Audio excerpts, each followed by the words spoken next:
शिव जी, अब आप विवाह के लिए पूर्ण रूप से तैयार हैं।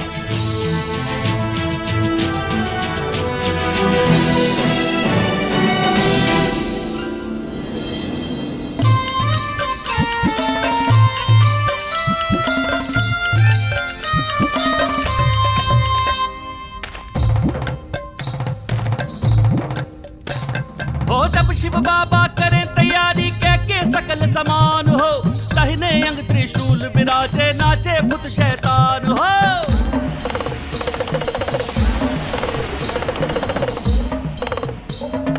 ब्रह्मा चले विष्णु चले लहके वेद पुराण हो, शंख चक्र और गदा धनुष ले चले श्री भगवान हो। और बंठन के चले बम्बोला लिए भांग धतूर का गोला, बोले ये हरदम चले लड़का पराएंगे, भभूति लगाएंगे और की सजाएंगे ना। शिव जी बिहाने चले बाल की सजाएंगे, भभूति लगाएंगे बाल की सजाएंगे ना।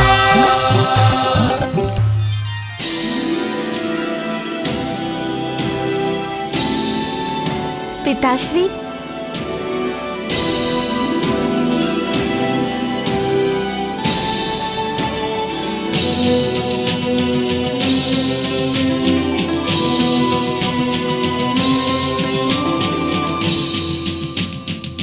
दिव्यता से ओतप्रोत पिताश्री का ये रूप तो अनुपम है।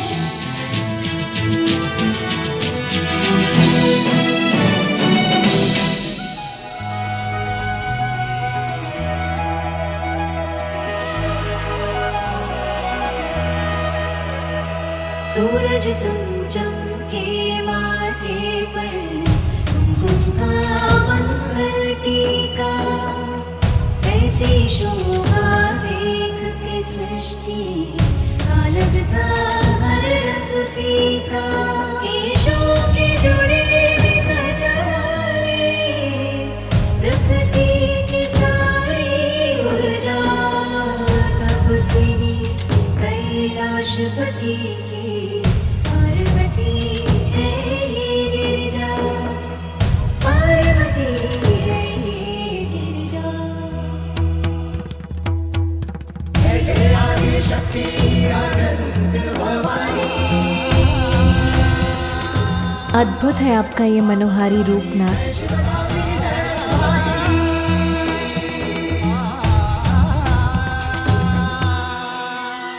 शक्ति और सौंदर्य से परिपूर्ण माता पार्वती के दर्शन अत्यंत सुखमय हैं।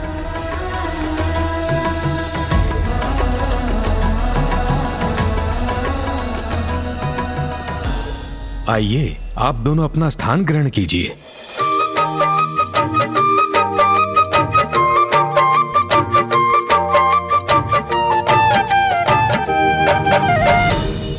विवाह की मांगलिक विधियां आरंभ करने से पूर्व मंगल मूर्ति प्रथम पूज्य गणेश जी की पूजा करनी होगी।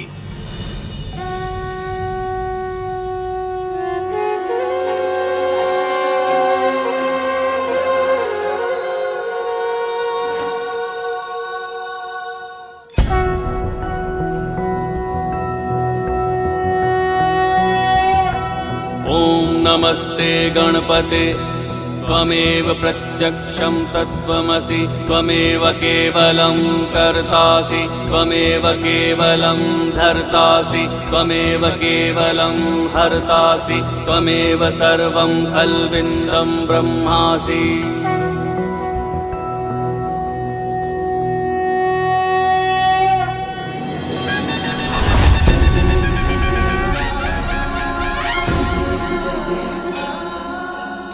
महादेव देवी पार्वती कल्याण हो। सिंदूर लाल चढ़ायो अच्छा गजमुख को, दो दिल लाल विराजे सुध गौरी हर को, हाथ लिए गुड़ लड्डू साई सुरवर को, महिमा कहीं न जाए। आप दोनों के इस रूप का जो भी दर्शन करेगा उसका वैवाहिक जीवन सदा मंगलमय और सुखमय होगा। आप सबका मंगल हो।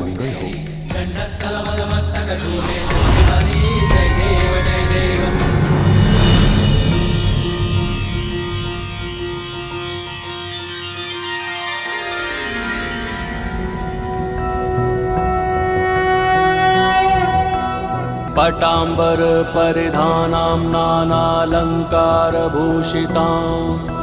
सिंहस्थितां पद्महस्तां कात्यायनसुते नमोऽस्तु ते।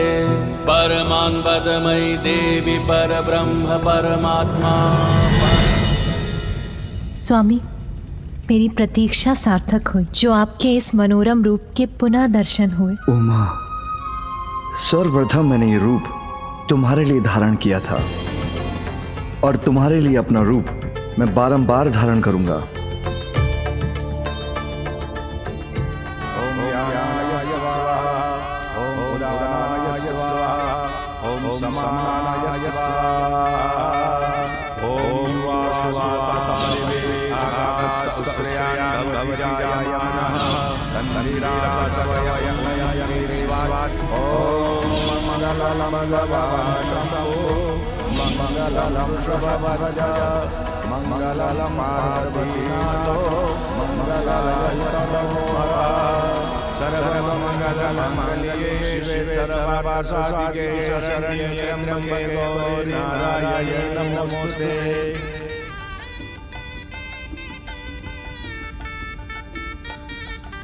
कन्यादान करने के लिए अपना स्थान ग्रहण करें ऋषि कात्यायन।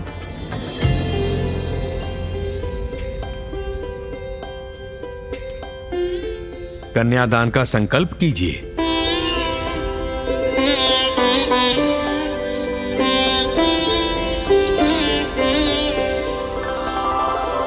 महादेव, आप अपने कुल, वेद, प्रवर, शाखा और गोत्र के बारे में बताएं।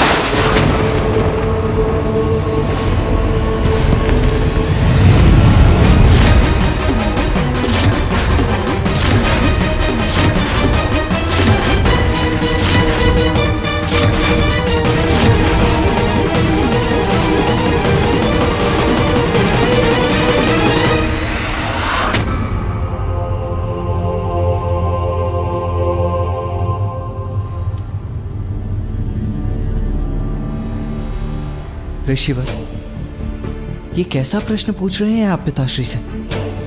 कितने यत्नों के पश्चात तो मां से विवाह के लिए तैयार हुए हैं।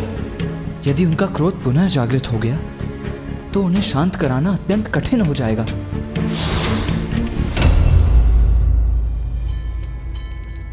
पुत्र कार्तिकेय,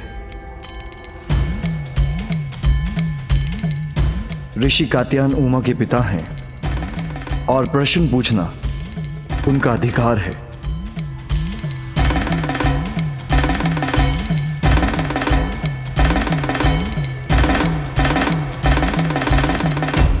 पुत्र गणेश, इनके प्रश्नों का उत्तर दे दो।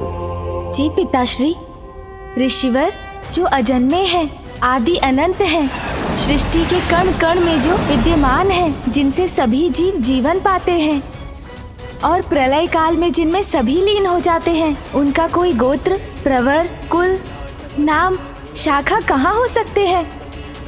जो वेदों के सार हैं, वो कैसे कोई एक वेद से बन सकते हैं? महादेव का तो कोई रूप ही नहीं है। वो तो प्रकृति से परे, निर्गुण, परम ब्रह्म परमात्मा है, निराकार, निर्विकार, मायाधीश एवं परात्पर है। इसलिए वो गोत्रहीन होकर भी उत्तम गोत्र और कुल वाले हैं। महाशक्ति जगत जननी के तप के कारण जो आज आपके जामाता बन रहे हैं, वे स्वयं कई कुलों के आदि हैं। किंतु ऋषिवर, अभी भी आप उनका गोत्र जानना ही चाहते हैं, तो सुनिए। सगुण महादेव का गोत्र और नाद इनका कुल है। नाद शिवमय है और शिव नादमय।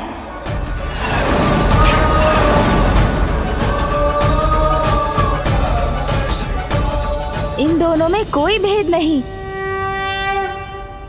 क्षमा करें प्रभु, किंतु संकल्प हेतु पूछना अनिवार्य था और इसका लाभ भी हुआ।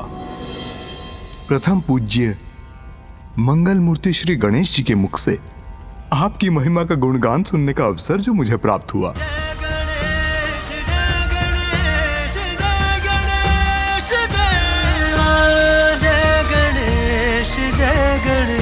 जय गणेश देवा।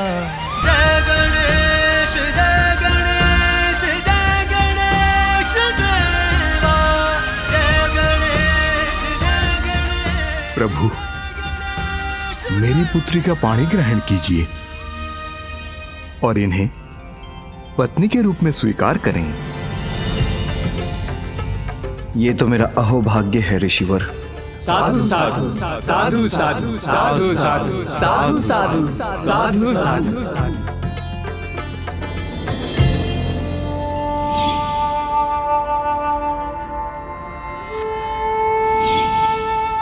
पिताश्री आपको कन्यादान का सुख भी अवश्य प्राप्त होगा।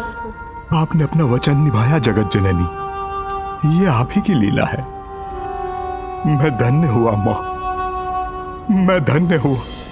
मैं आपकी पुत्री बनी, ये तो मेरा भी अहोभाग्य है ऋषिवर।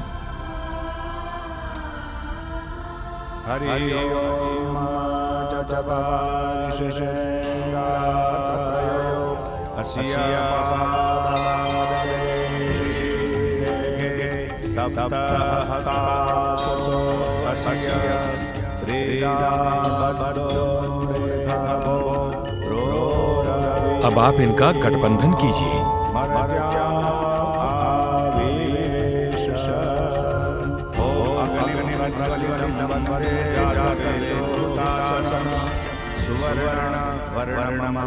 अब फेरों के लिए आप दोनों खड़े हो जाएं। ओम प्राणाय स्वाहा, ओम अपानाय स्वाहा, ओम प्रथमे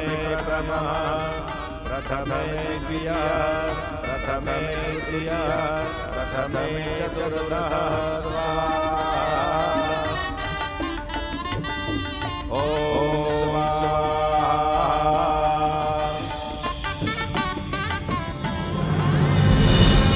सुख दुःखानि सर्वाणि त्वया सह विभज्यते, यत्तत्त्वरविहितम् यास्यामि अपारपुत्रहरिदम्, अस्मि नास्ति च सन्तुष्टा द्वितीयसा द्विहितम्। भक्तिरता नित्यं सदैव प्रियभाषिणी, भविष्यामि पदेच्चैव तृतीयसा प्रवीतम्। आर्ते आर्ता भविष्योमि सुखदुःखा विवाहिनी, तवाज्ञा पालयन्या कार्येषु भवामि त्वसाचिनी। धर्मार्थः कार्येषु कन्या सप्तपदे ब्रवीत्।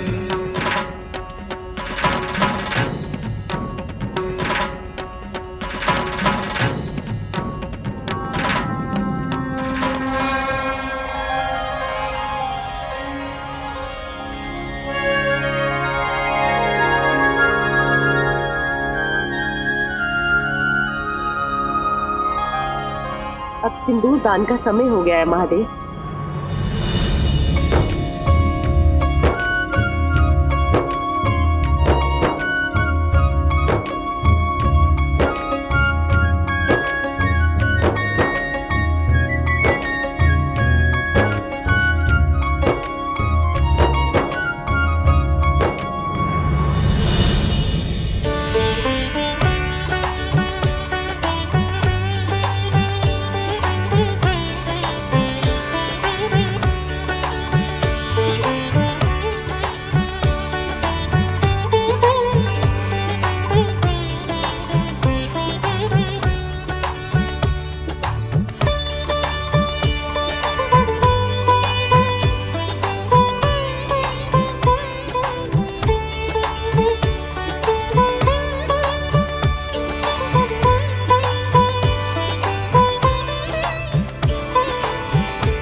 अंततः हमारा पुनर्विवाह हो गया स्वामी। हाँ माँ, हम दोनों की प्रतीक्षा अब समाप्त हुई। आपको पुनः पति रूप में पाकर मैं धन्य हो गई नाथ। धन्य तो तुमने मुझे किया हो माँ, मेरे अपूर्ण जीवन को पूर्ण करके।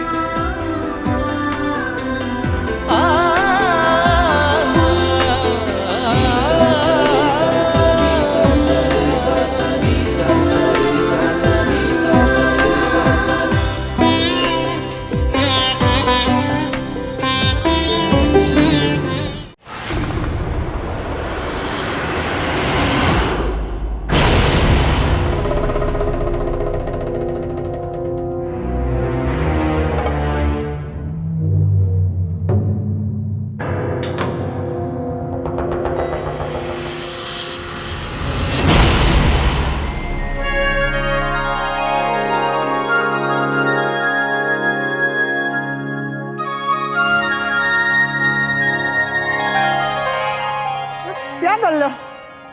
और तुम क्या कर लो? ठीक से लगाओ ना। आप संतुष्ट नहीं है तो स्वयं क्यों नहीं कर लेते? अरे मुंह तम तलाओ, हाथ तलाओ, हाथ। नंदी जी ने यहाँ तो दायित्व पूरे तो पाए, इतने मेरे आदेश का पालन करो। तां डालो, अरे तुरो लूटो, तां डालो, मेरे आदेश का पालन करो। द्वार रक्षा का दायित्व है हमारा, आपके आदेशों को सुनने का नहीं। इस अंतराल में यदि महादेव और माता पार्वती द्वार पर आ गए तो उनका स्वागत कौन करेगा?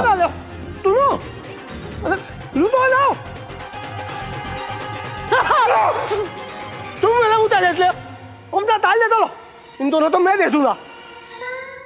प्रभु माता तो तन देते लाते ही होंगे, उत्ते पुलवी मुझे तिद्ल तेलात तो उत्ते अनुरूप तदाना होता।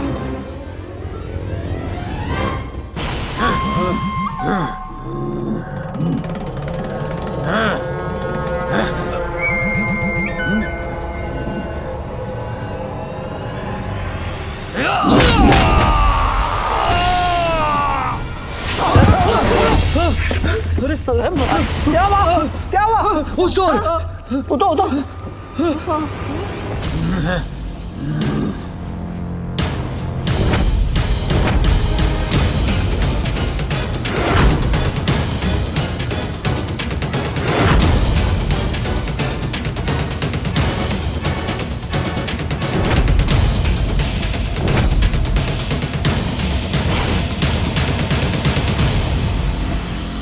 कौन हो तुम लोग? यहाँ आने का ताज दे दिया।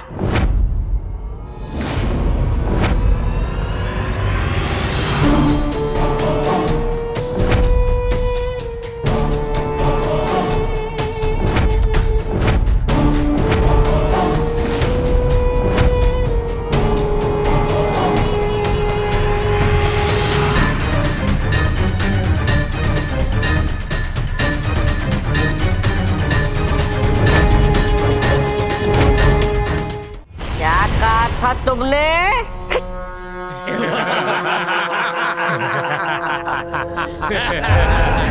इन्होंने कहा नहीं, पूछा कि तुम दुष्टों ने यहाँ आने का साहस कैसे किया? जानते हो किसका निवास है ये?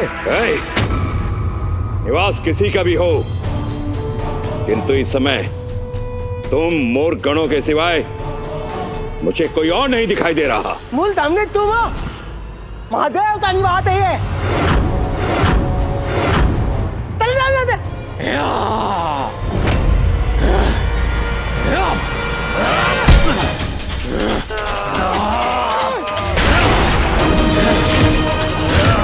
मेरे पिता सर्वशक्तिमान दंबासुर से धृष्टता भरा संवाद करने का दुस्साहस कैसे किया तुमने?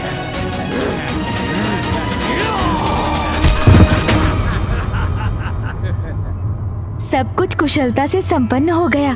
पुत्र गणेश, ये आनंददायी उत्सव तो तुम्ही ने प्रस्तुत किया है, उसके लिए तुम्हें शत शत धन्यवाद। अब कैलाश लौटने का समय आ गया है माँ। कैलाश आपकी प्रतीक्षा कर रहा है माँ। मैं भी कैलाश लौटने के लिए अत्यंत व्याकुल हूँ। हाँ माँ, आपके लौटने से कैलाश की शोभा पुनः लौट आएगी। सुनो मूर्खगणों, अब ये दंबासुर का निवास है, दंबासुर का। इतना दंभ देवताओं का, इन तुच्छ गणों के ऊपर यहाँ की सुरक्षा छोड़ दक्षिण की ओर चले गए। और मुझे दम भी बुलाते हैं। अब उनका दम चूर करेगा दंबासुर, दंबासुर, दंबासुर, दंबासुर।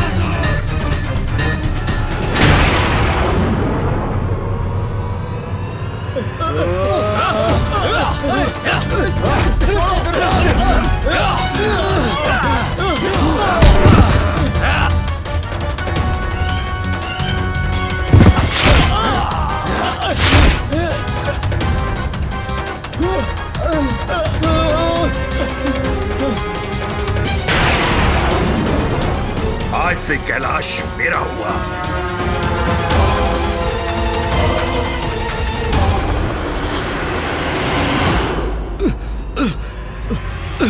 नहीं, रुक जाइए, ये उचित नहीं होगा। अपने अशुभ पग लेकर आप माता के भवन के भीतर प्रवेश नहीं कर सकते। प्रतीत होता है इनके दम ने इनकी दृष्टि बाधित कर दी है। जो इन्होंने यहाँ कैलाश में अपना पग रखने की सोची, निश्चित ही इनका अंत अब समीप है।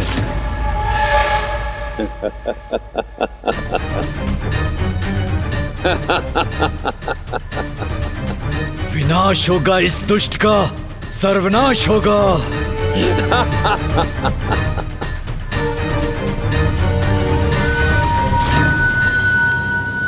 दंबासुर करेगा अब कैलाश का निर्माण।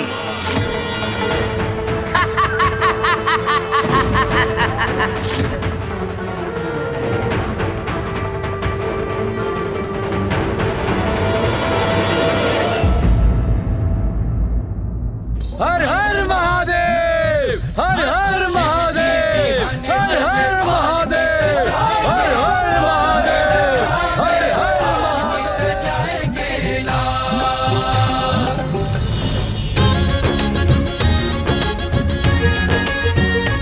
अब हमारे कैलाश लौटने और इस पावन स्थान से जाने का समय आ गया है उमा।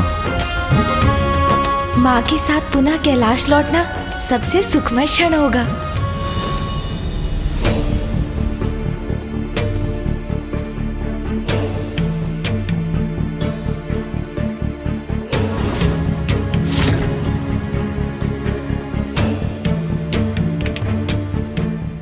मुझे भी महादेव तो ये टमाटाल देना होगा।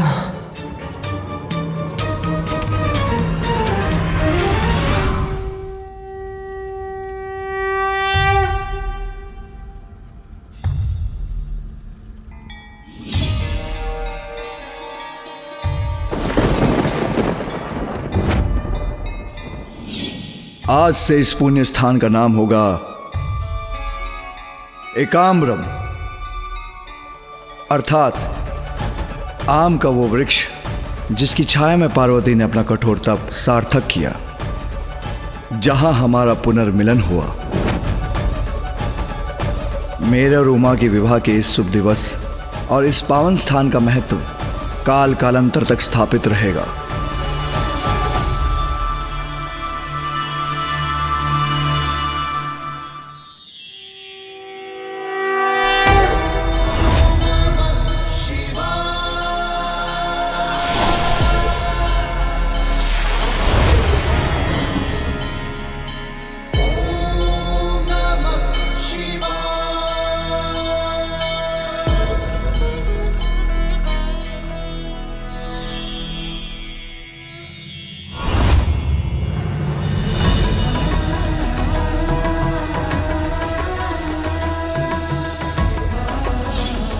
यहां स्थित जिस शिवलिंग की उपासना कर उमा ने मुझे प्रसन्न किया,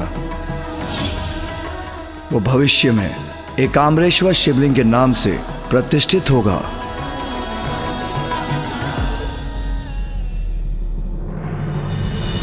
इस रूप में मैं यहां इस तीर्थ स्थल पर अपने भक्तों को दर्शन देकर उनकी मनोकामनाएं पूर्ण करूंगा।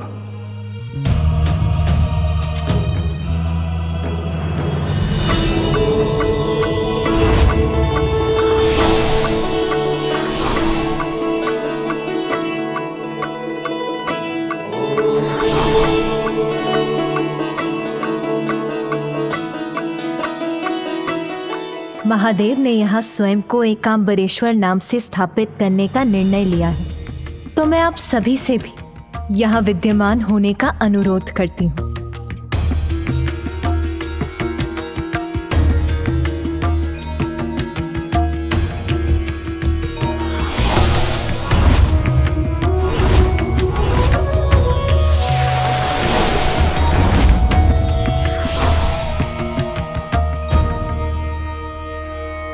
माता पार्वती, प्रभु महादेव, ये हमारा सौभाग्य है जो आपने अपने इस दिव्य विवाह का हमें साक्षी बनने का अवसर दिया और इस पावन स्थान पर हमें आपके साथ स्थापित होने का अवसर देकर आपने हम पर पुनः कृपा की। इसलिए जो भी भक्त अपने मन में पूरी भक्ति के साथ यहां आएगा, उसे आपके साथ साथ हमारी भी कृपा की वर्षा प्रदान होगी।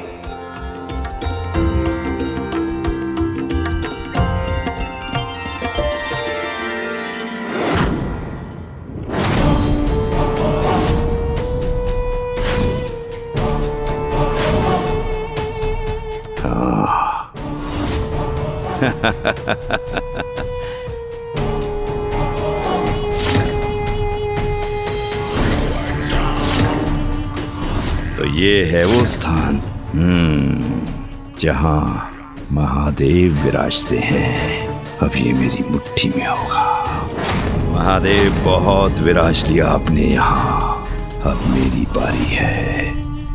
अब कैलाश पर मेरा अधिकार है, मेरा अधिकार। अब भगवान के इस निवास पर वास होगा हम असुरों का, और आज से हम होंगे यहाँ के भगवान। जो करेगा अपने असुर साम्राज्य का विस्तार इसी कैलाश से। कैलाश राज दंबासुर जी की, कैलाश अधिपति दंबासुर जी की, महान दंबासुर दंबासुर जी की।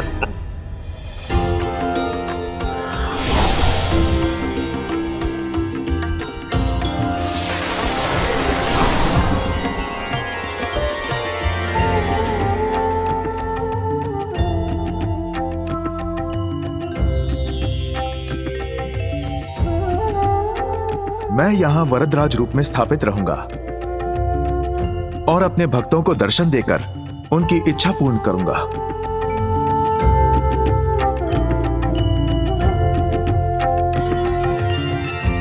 पुत्र गणेश, पुत्र कार्तिकेय, तुम दोनों का भी इस स्थान पर स्थित होना अनिवार्य है।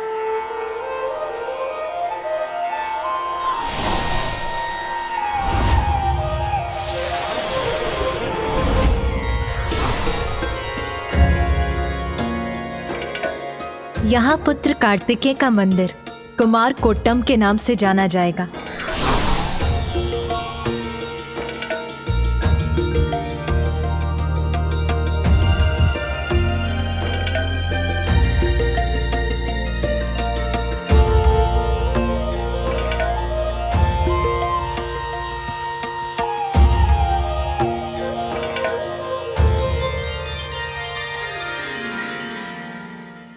अब एकांबरेश्वर मंदिर पूर्ण रूप से स्थापित हुआ। नहीं माँ, कुछ अति विशेष भी अभी शेष है। माँ, हम सभी के यहाँ होने का कारण आप ही हैं। आपके घोर तप से ही ये संभव हो पाया। इसीलिए आपके प्रतिष्ठित हुए बिना ये मंदिर अपूर्ण ही रहेगा। उचित कह रहा है गणेश उमा, तुम्हारी उपस्थिति के बिना यह दिव्य स्थान अपनी पूर्णता से वंचित रह जाएगा। इसलिए तुम्हारी दिव्यता का यहां स्थित होना अति आवश्यक है।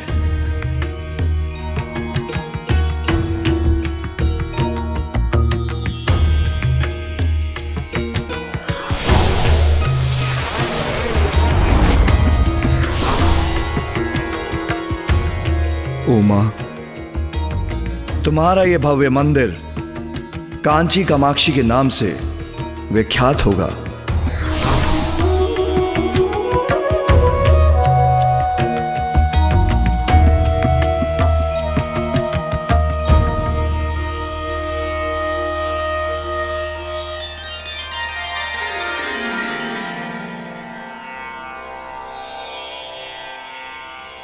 और हम सभी यहाँ आंशिक रूप से विद्यमान रहेंगे और यह स्थान एक पवित्र तीर्थ के रूप में जाना जाएगा। वैसे इस स्थान से एक और भी कथा जुड़ी है जिसका महत्व स्वयं में सर्वोपरि है। ये स्थान पार्वती का शक्तिपीठ तो पूर्व काल से ही है।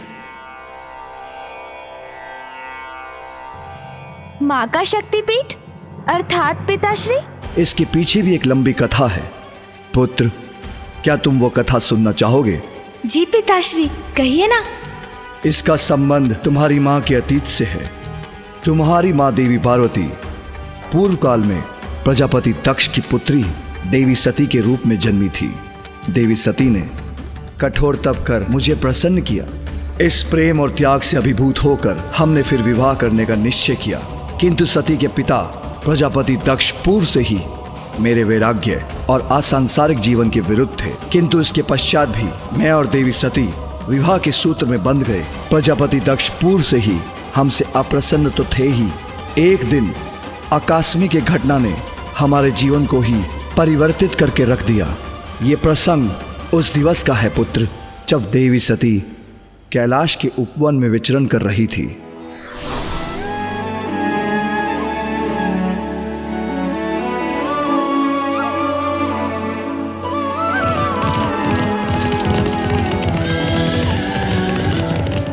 किसके रथ की ध्वनि है?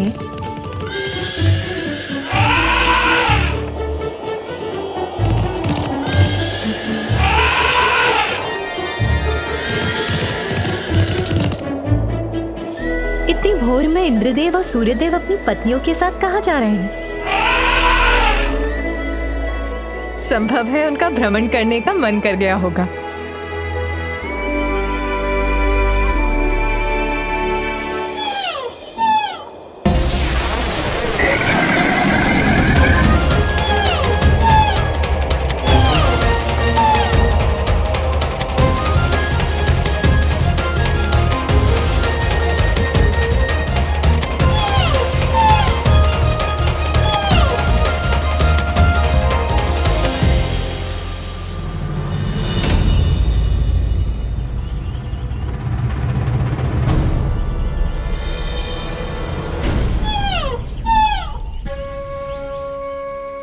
देवी रोहिणी ने मुझे देखकर भी अनदेखा क्यों कर दिया?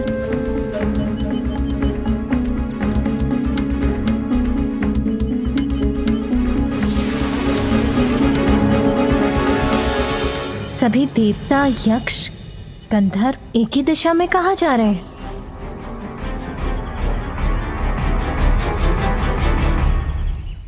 नंदी जी, आज कहीं कोई भव्य उत्सव का आयोजन हो रहा है क्या, जहां सभी जा रहे हैं? सत्य कहूं भी तो कैसे माता, पर असत्य आपसे कह नहीं सकता।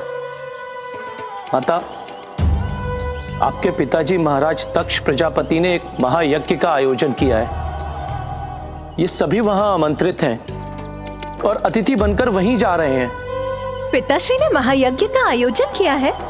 फिर तो महादेव और मुझे भी अवश्य निमंत्रण दिया होगा। किसी ने मुझे बताया क्यों नहीं? माता, आपको किसी ने इसलिए कुछ नहीं बताया क्योंकि आपके और महादेव के लिए वहां से निमंत्रण नहीं आया है।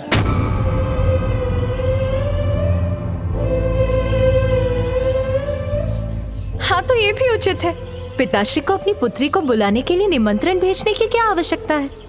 पिताश्री के महायज्ञ में जाना तो पुत्री का कर्तव्य होता है। मुझे महादेव से बात करनी होगी।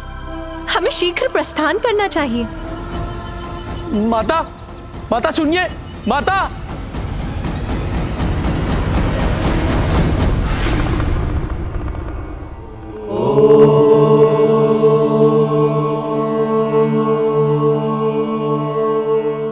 स्वामी, नाथ, मेरे पिता के यहाँ यज्ञ का आयोजन है, हमें वहां जाना चाहिए। नहीं सती, बिना निमंत्रण कहीं भी जाना अहित को आमंत्रण देना है। तुम्हारे पिता मेरे विरोधी हैं, इसलिए उनका जामाता होने पर भी उन्होंने हमें यज्ञ का निमंत्रण नहीं भेजा। और जहां आपका स्वागत ना हो वहां जाना अनुचित है। उमा, और उचित यही है कि वह अपना यज्ञ शांतिपूर्वक कर सके। मेरे पिता का निवास मेरा निवास है, वहां जाने के लिए निमंत्रण की आस लगाना अनुचित है, अनावश्यक है। स्वामी, पिताश्री के यज्ञ में सभी उपस्थित होंगे। उस विशाल सभा में सभी से भेंट करने का अवसर प्राप्त करने का आनंद आएगा। इसीलिए मेरा आपसे निवेदन है, आप भी चलिए वहां। सती, जो बिना बुलाए कहीं जाते हैं वो अनादर के पात्र बनते हैं। ऐसा अनादर जो मृत्यु से भी अधिक कष्टदायी होता है। अनादर कैसा स्वामी? अपने पिताश्री की सभी संतानों में उन्हें सर्वाधिक प्रिय मैं ही हूँ। आप उन्हें बिना समझे हट कर आए, क्या संभव है? आप आमंत्रण नहीं प्राप्त होने को अपना अनादर समझ बैठे हैं। सती, तुम्हारा पति हूं मैं, और तुम्हें समझाना मेरा कर्तव्य है कि यदि यज्ञ में वो हमारी उपस्थिति नहीं चाहते हैं तो हमें तुम्हारे पिता की इच्छा का मान रखना चाहिए। मेरे पिता की इच्छा स्वामी? हाँ सती, हमें वहां देखकर उनका क्रोध जागृत होगा और क्रोध से उनका यज्ञ असफल होगा। स्वामी, संभव है उन्होंने हमें निमंत्रण इसीलिए नहीं भेजा कि उन्हें ज्ञात है आप उनसे कितनी घृणा करते हैं। इसके विपरीत तुम्हारे पिता को ही मैं सदैव अप्रिय रहा, किंतु फिर भी तुमने मुझसे विवाह किया। जिस विवाह को स्वीकार करने के लिए ब्रह्मदेव ने उन्हें विवश किया, इस बात से वो आज तक व्यथित हैं, जिसके कारण वो मात्र मुझसे ही नहीं, वो तुमसे भी क्रोधित हैं। आप दोनों के परस्पर मतभेद का प्रभाव मैं स्वयं पर नहीं ले सकती। चलिए प्रभु, हमें जाना चाहिए। सती, इच्छा जब हठ का रूप ले लेती है तो उसका परिणाम सदैव विनाशकारी होता है। हट मैं नहीं, आप कर रहे हैं स्वामी। पुत्री का पिता के यहाँ जाना विनाशकारी कदापि नहीं हो सकता। मैं आपसे निवेदन करती हूँ नाथ, यदि और कोई कारण नहीं है तो मेरी इच्छा पूर्ण करने के लिए ही वहां चलिए। सती, यदि तुम जाने का निर्णय ले ही चुकी हो तो मैं तुम्हें रोकूंगा नहीं, किंतु इसके बाद भी मैं कदापि तुम्हारे साथ नहीं जाऊंगा। अभी आप ही ने कहा कि हट उचित नहीं, और अब आप ही अपने हट पर अडिग हैं। उचित है फिर, मैं आपकी पत्नी अवश्य हूं, किंतु मैं अपने पिता की पुत्री भी हूं, इसीलिए मैं वहां अवश्य जाऊंगी। तुम तो इस बात का कि विवाह के उपरांत प्रथम बार मैं वहां अकेले ही जाने के लिए विवश हूं। जैसी तुम्हारी इच्छा, किंतु नंदी और अन्य गणों को अपने साथ लेके जाना।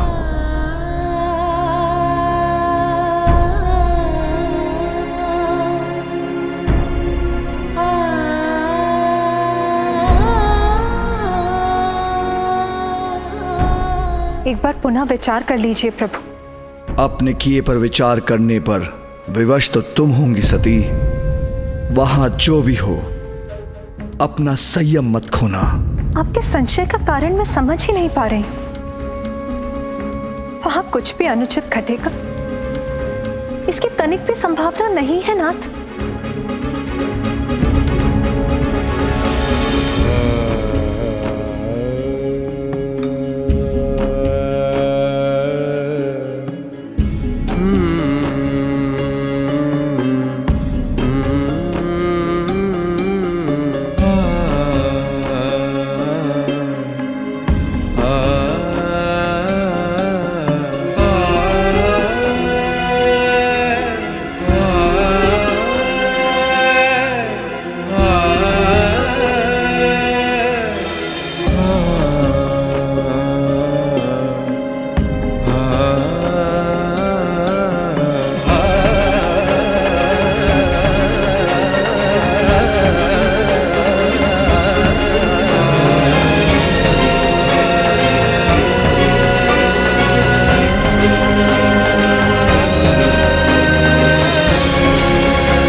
माँ और बहनों से भेंट करने के लिए अधीर हो रही।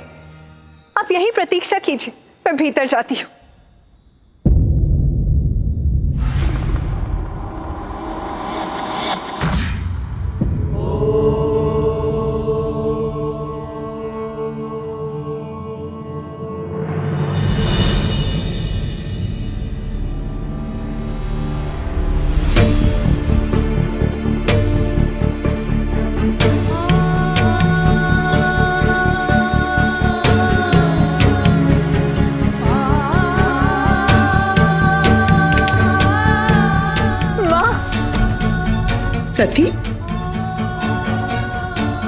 सती के यहाँ आने से कोई अनिष्ट न घटित हो जाए।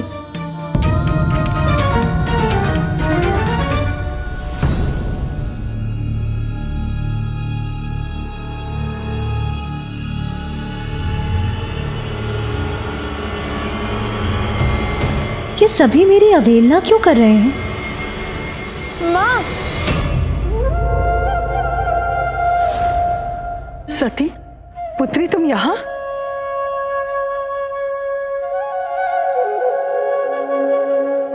माँ, पिताश्री कहाँ? माँ के मुख पर अचानक चिंता की रेखाएं क्यों उभर आईं?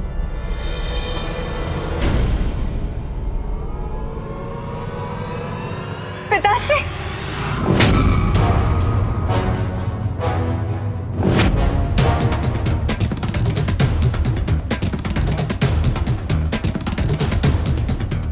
पिताश्री!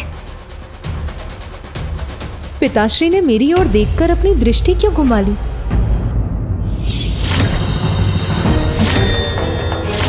पिताश्री के मुख पर आई इस दुखद भाव से प्रतीत होता है कि अवश्य ही वहाँ कोई अप्रिय घटना घटी होगी। देवी पार्वती के अतीत से है। जब उन्होंने दक्ष प्रजापति की पुत्री सती के रूप में जन्म लिया था, दक्ष प्रजापति का मुझसे सैद्धांतिक मतभेद था, किंतु फिर भी देवी सती ने कठोर तप कर अपने पिता के विरुद्ध मुझसे विवाह किया। और जब सती को ज्ञात हुआ कि उसके पिता ने यज्ञ का आयोजन किया है और हमें आमंत्रित भी नहीं किया, तब भी देवी सती ने मेरी इच्छा के विरुद्ध यज्ञ में जाने का निर्णय लिया। पिताश्री!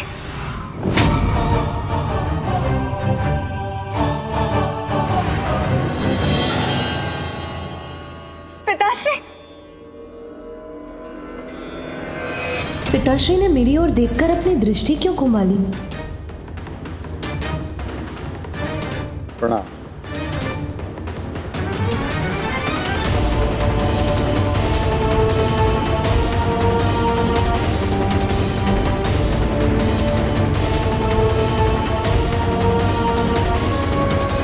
पिताश्री मेरे साथ ऐसा रूखा व्यवहार क्यों कर रहे हैं? पुत्री, ये तो बता, बहनों से भेंट हुई या नहीं?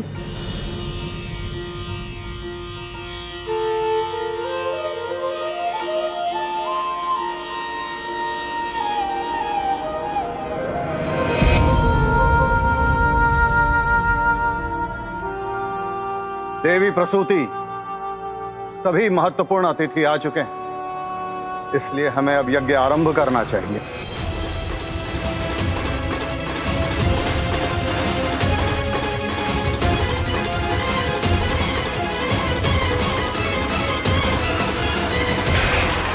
हमें भी जाना होगा दीदी, हम कुछ नहीं कर सकते दीदी। हाँ दीदी।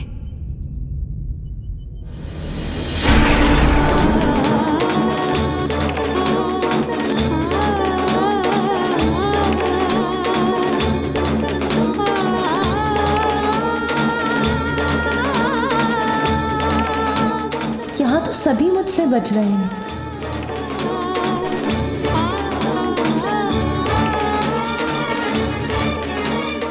उत्तम, अति उत्तम। पिताश्री ब्रह्मदेव, नारायण, वरुण देव, इंद्रदेव, अग्निदेव, सूर्यदेव, सभी का हविष्य प्रस्तुत है यहां पर। ऋषि भृगु, यज्ञ आरंभ किया जाए।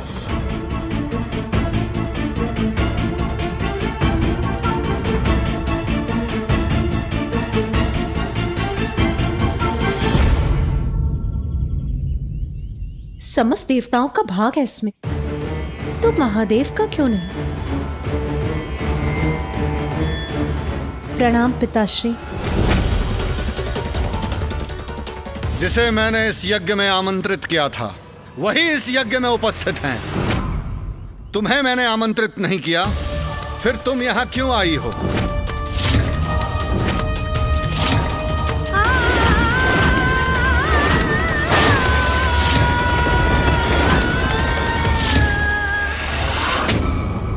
पिताश्री जो कर रहे हैं वो अनुचित है। पिताश्री, आपका क्रोध मुझसे, इसीलिए आपने मुझे आमंत्रित नहीं किया, उचित है।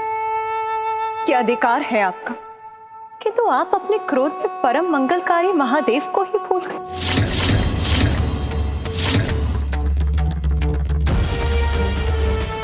खुद जगत पिता महादेव, जिनके नाम का स्मरण सभी विकारों का नाश कर सर्वत्र पवित्रता का विस्तार करता है, जिनकी अनुपस्थिति से आपका ये यज्ञ अपवित्र, अपूर्ण रह जाएगा। शांत हो जाओ सती, शांत हो जाओ सती।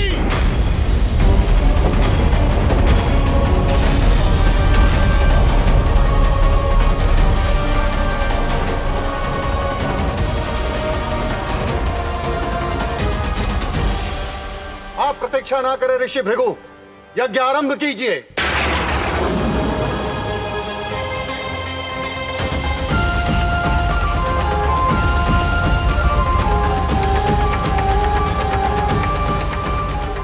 द्रव, मंत्र, हव, ये सभी जिनके स्वरूप हैं, उन्हीं भगवान शिव से रिक्त आपने अपना ये यज्ञ कैसे आरंभ कर दिया पिताश्री?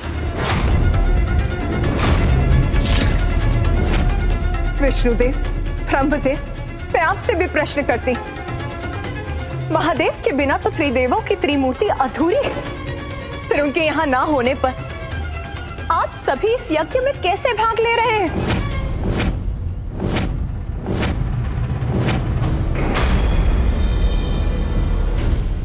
बिना निमंत्रण यहां आकर तुम मेरे भगवानों का, अतिथियों का अपमान करने का दुस्साहस कर रही हो।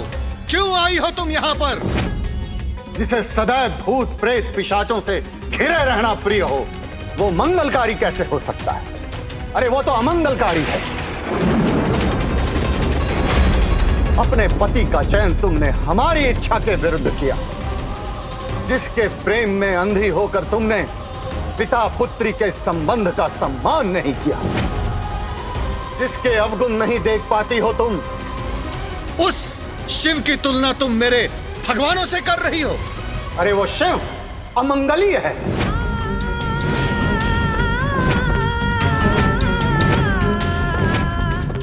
वो अकुलिन, उदंड है, जिसे स्वच्छता का रत्ती भर भी ज्ञान नहीं। वो शमशान में विचरण करता है, पशु का चर्म पहनता है, जिसे शास्त्रों का ज्ञान नहीं है। तुम मुझे उसे इस महायज्ञ में आमंत्रित करने के लिए कह रही हो। अरे उसे इस महायज्ञ में तो क्या, मैं किसी यज्ञ में आमंत्रित नहीं करूंगा।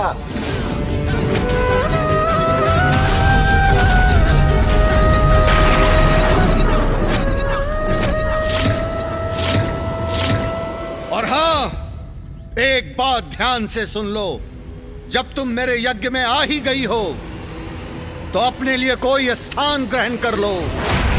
और हां, यज्ञ के उपरांत एक साधारण भिक्षुनी की तरह भोजन करने के बाद अपने भविष्य का भाग अवश्य लेती जाना, और साथ में आभूषण और स्वर्ण भी लेती जाना, क्योंकि तुम्हारा साधारण भिक्षुक पति तुम्हें ये वस्तुएं प्रदान नहीं कर सकता।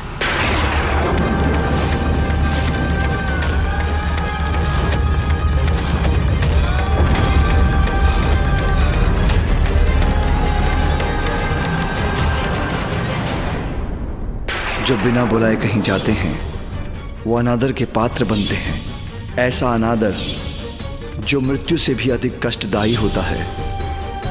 इच्छा जब हठ का रूप ले लेती है तो उसका परिणाम सदैव विनाशकारी होता है। सत्य कहा था स्वामी ने। अपने हट में ये मैं कितनी बड़ी भूल कर बैठी। अब इतने अपमान के बाद मैं अपने स्वामी के पास किस मुख से लौटूंगी?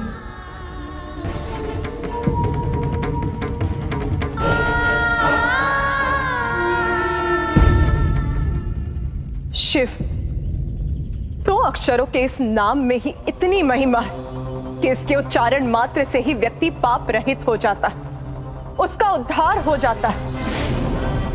उस सर्वशक्तिशाली, अति पावन, पवित्र शिव को आपने अमंगलकारी कहने का दुस्साहस किया पिताश्री। वास्तव में अशिव तो आप हैं पिताश्री। जिन्हें आप नाम से शिव और कर्म से अशिव कह रहे हैं, वो साक्षात परमेश्वर है, जो समस्त शास्त्र, समस्त नियमों, शुद्ध और अशुद्ध के भेद से परे, जिनके स्पर्श से गंगा भी पवित्र हो जाती। वो पवित्र कैसे हो सकते हैं? इसीलिए उन्हें अपवित्र कहने वाले उद्दंड और अकुलीन तो आप है पिता, आप है पिता, आप है पिता।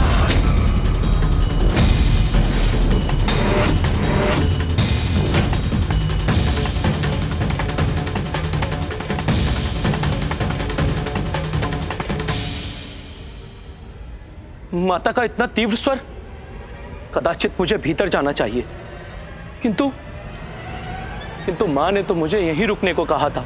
क्रोध और अहंकार के अंधकार ने मेरे पिता के बुद्धि और विवेक को हर लिया, किंतु आप सभी को क्या हो गया? क्या आप भूल गए कि वो परम ब्रह्मा है?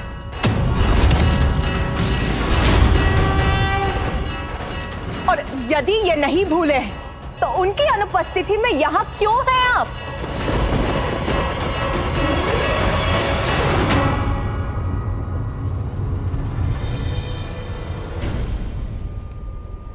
प्रजापति दक्ष, जिन शिव को आप भिक्षुक बुला रहे हैं, उन्हीं की दया और भिक्षा से हम सभी का अस्तित्व है।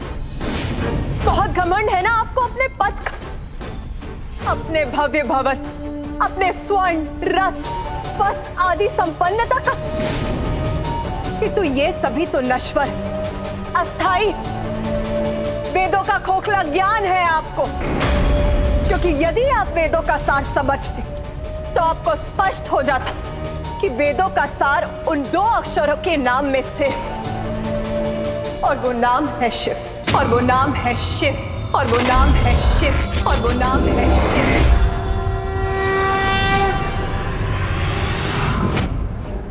आपने अपनी जीवा से परमेश्वर का अपमान किया है, इसीलिए अब आपका भला नहीं हो सकता पिताश्री।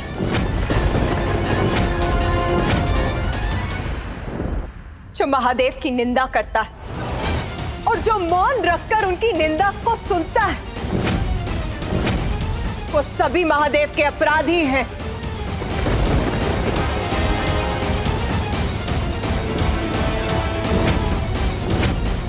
मैं घोषणा करती हूं कि आज से मैं दक्षदायिनी नहीं कहलाऊंगी। आपकी पुत्री के रूप में मुझे अपना परिचय स्वीकार नहीं है।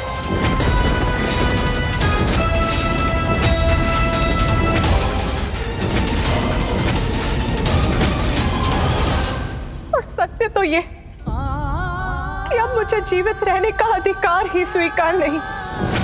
नहीं, नहीं पुत्री। रुक जाइए देवी सती, ऐसा अनर्थ मत कीजिए। रुक जाइए देवी सती, रुक जाइए, रुक जाइए दीदी, ऐसा कुछ मत कीजिएगा।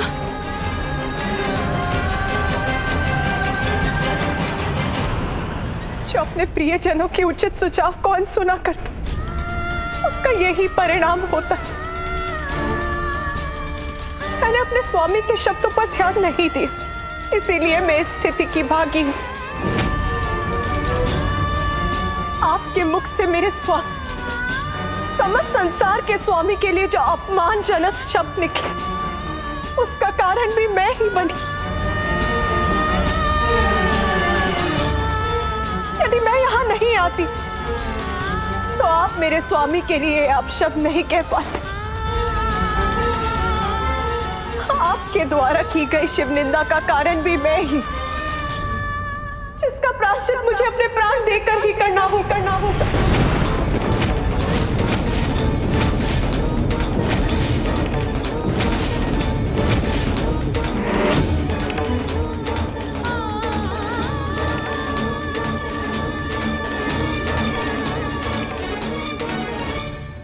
मुझे क्षमा कर दीजिए प्रभु, ऐसे दंड की अधिकारी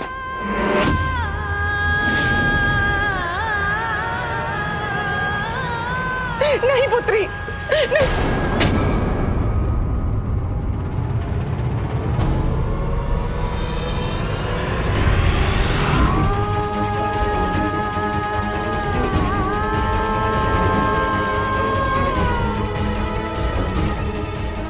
मुझे क्षमा कीजिए स्वामी, किंतु आज की ग्लानि के साथ मैं जीवित नहीं रह सकती।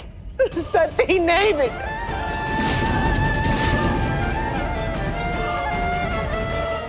हे योगाग्नि प्रकट हुई और अपने में समा के भस्म कर दीजिए मुझे।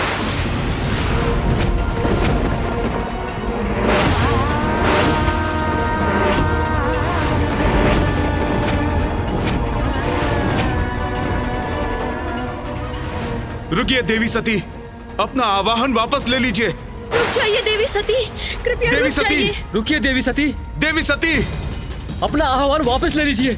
देवी सती, देवी सती रुक जाइए। दीदी, रुक जाइए दीदी, दीदी, नहीं, दीदी, स्वामी कुछ कीजिए। नहीं पुत्री,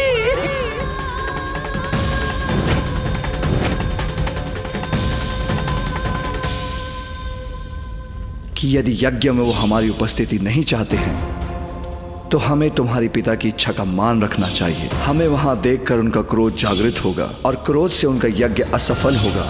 सती, यदि तुम जाने का निर्णय ले ही चुकी हो तो मैं तुम्हें रोकूंगा नहीं। महादेव, नाथ, नाथ।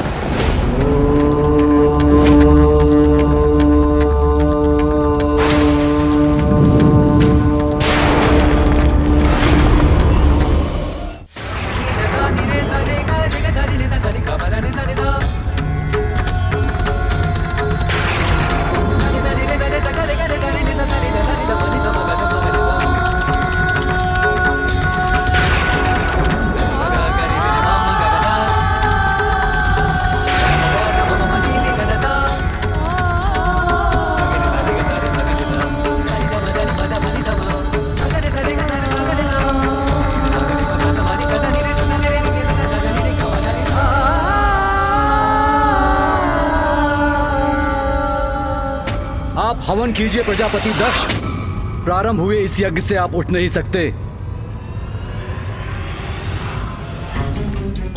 प्रजापति दक्ष, अपने यज्ञ में महादेव का अपमान कर देवी सती के दाह का कारण बनने का अनर्थ किया है आपने। अब आपका अनिष्ट अवश्य होकर रहेगा। ये आकाशवाणी कैसी, किसका स्वर है ये? संपूर्ण सृष्टि, संपूर्ण प्रकृति का स्वर है ये।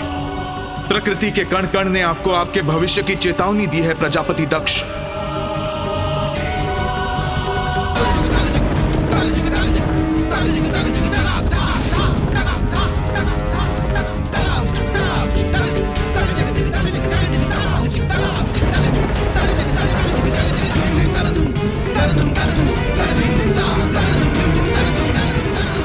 प्रजापति दक्ष, अपने अहंकार से ये कैसा अनर्थ कर दिया तुमने? पिताश्री, अनर्थ अहंकार मैंने नहीं, सती ने किया है, जो मेरे ही महायज्ञ में आकर अपने पति का गुणगान कर रही थी, मेरे निर्णय को अनुचित ठहरा रही थी, मेरे ही निवास स्थान में आकर, मेरे ही यज्ञ स्थल में आकर मेरे पूजनीय भगवानों का अपमान करने का दुस्साहस कर रही थी। उसकी इस उदंडता का दंड तो उसे मिलना ही चाहिए था।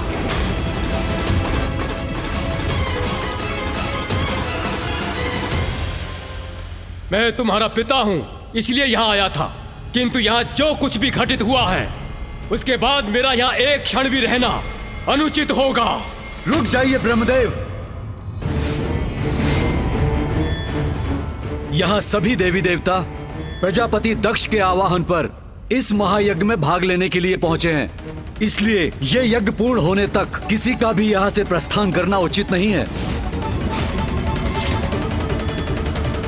अपमान है ये यज्ञ वेदी का और इसे मैं कदापि सहन नहीं करूंगा।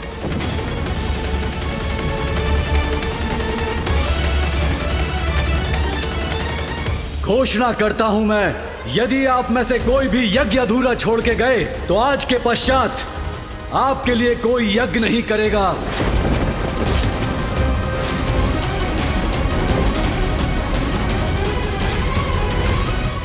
ऋषिवर की घोषणा स्पष्ट है पिताश्री, जब तक ये महायज्ञ संपन्न नहीं हो जाता कोई भी यहां से बाहर नहीं जा सकता।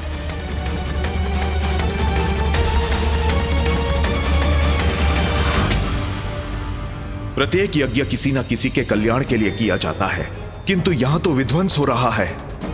प्रभु नारायण, आराध्य हैं आप हमारे, वचन दिया है आपने हमारी रक्षा का, इसलिए यज्ञ में आपका रहना अनिवार्य है।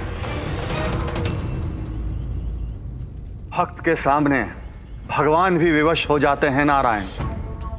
जो हुआ वो अनुचित था, जो अब हो रहा है वो और भी अनुचित है, किंतु वचनबद्ध होने के कारण हमें यहां रहना ही होगा। भीतर की ये शांति चुप क्यों रही है? ना तो यज्ञ के मंत्रोच्चारण की कोई ध्वनि आ रही है और ना ही अब कोई माता का स्वर सुनाई दे रहा है।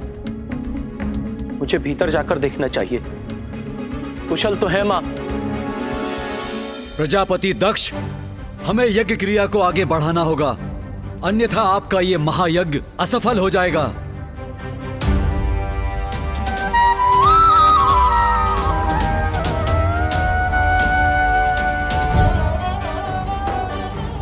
प्रतीक्षा ना करें ऋषिवर, यज्ञ आरंभ करें।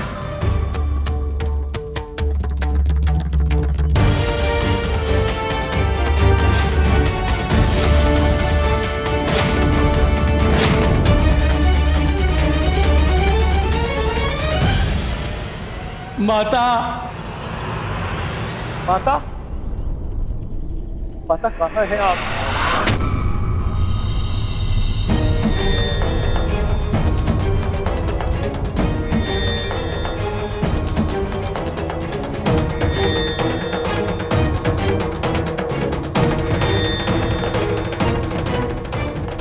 पुष्प के समान कोमल मेरी पुत्री को ये कैसा कष्ट भोगना पड़ रहा है? ये कैसा अनर्थ हो गया है?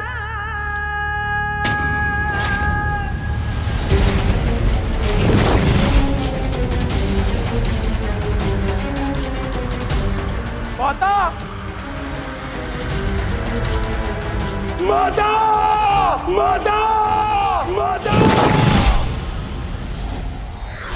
उद्दंडता का परिणाम तो आपको भुगतना पड़ेगा प्रजापति दक्ष।